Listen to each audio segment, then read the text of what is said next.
here's the app, you set your destination, and what we'll do is we'll give you a price and we'll tell you the ETA of your driver, and you can select various types of modes today. So depending on whether you want a shared ride or an individual car, or a car that's a little bit bigger for a larger group, or you want to ride in luxury, you can choose that here, and then you request the ride. It shows up, as you've all experienced, it seems like, and you get to your destination. So obviously people use us for all types of reasons, not just the club, as was said earlier, though that is true. People use us for the club, they use us also to commute, to run errands, to get to and from doctor's appointments. So really a wide range of uses to get around town. So next slide. So here's what you may not know. So these are our two founders. They founded Lyft in 2012 with the mission of improving people's lives with the world's best transportation. And so when you think of that mission statement, there's really nothing about cars, even though when you think of Lyft or you think of other TNCs, you probably think of cars.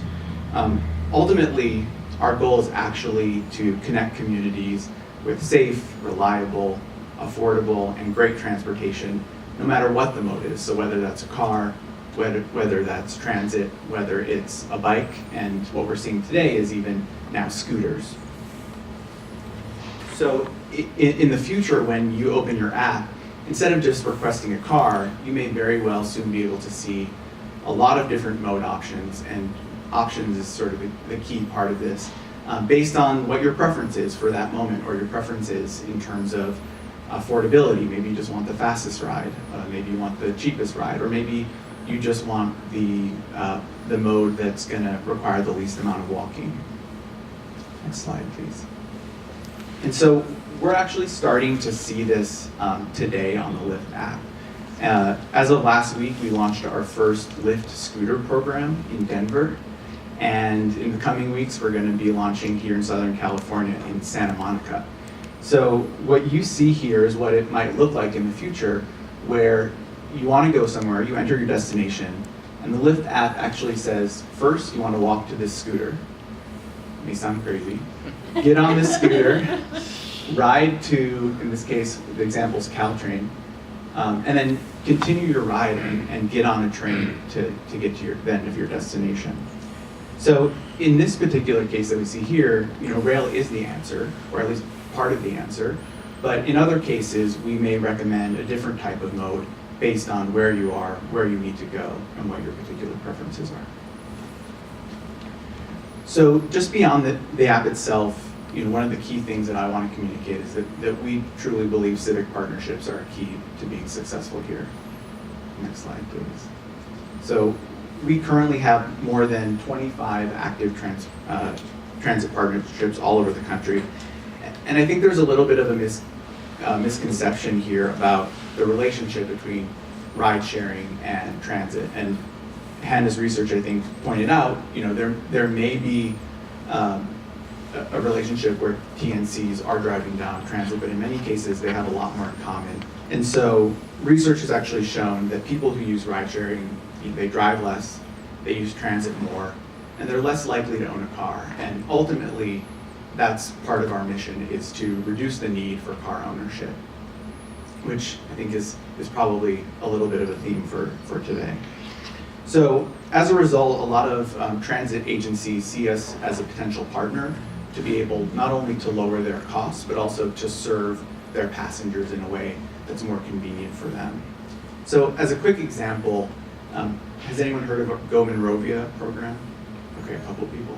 So we launched this with the city of Monrovia back in March of this year, where their main public transportation mode was a dial-a-ride shuttle bus that costs about $1 million per year to serve fewer than about 100 trips per day. And so what they did was they were replacing that by subsidizing both rideshare rides with us and bike share rides with another company. Excuse me. And so the result so far, this is obviously in the early days, we just launched it this year, but the result is that where the previous program would have served 30,000 people a year, what we're seeing is that through our program with them, we're now serving 30,000 rides a month. So what you see is they're not only being able to control the costs, but actually they're offering better service by partnering with us and partnering with the rideshare program. Next slide. So what we found is there are some specific use cases like this where rideshare can play a role, not only in reducing costs, but also having better service levels. And I wish I could talk about each of these in depth and give you specific examples, but just for the sake of today, here are some of the most common partnerships that we've seen in these 25 partnerships that we have across the country. One last case that I want to show before wrapping up is on the next slide. We partnered with the city of San Clemente in Orange County and the Orange County Transportation Authority. And so they had 2 fixed route bus lines that they were going to be eliminating. And they wanted to make sure that they had an option for the people who those lines previously served. So we've partnered with them as of October of 2016. And when they suspended those routes, next slide please. You can see here the routes that were previously served, the route, and then also the stops there. So what we did was they partnered with us and offered subsidized rides for any connection, Lyft rides, I'll be specific, for any connection between any of those 2 stops. So while there's no longer a bus route there, what someone can do is open the Lyft app and get a $2 ride from any of those 2 stops, and the rest of the fee is covered by the agency. The way this is done is you can create a coupon code that actually goes in the Lyft app, and it's a smart code, so it can only be activated at certain times of day or in certain locations or certain stops or certain ends.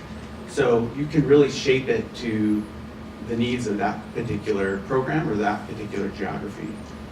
So it's been a very successful program. It not only has helped reduce costs, or at least control costs for the organization, but also just been a better experience because also folks don't have to really ride the whole route in order to get where they need. They can have a more direct experience and a faster experience as well.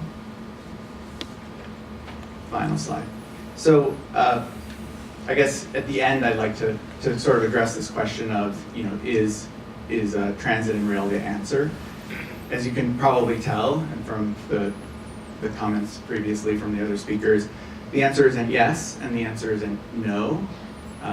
It's really that there's no single mode is going to be the answer. So I think we all sort of agree probably, but raise your hand afterwards if you disagree, that multimodal is really the future here. And I think the other thing that I want to stress is that technology for us is not a silver bullet. So we rely on these community partnerships, we rely on government partnerships to really shape the neighborhoods to what we want to see for them. And we understand that Lyft is just one single part of that. So.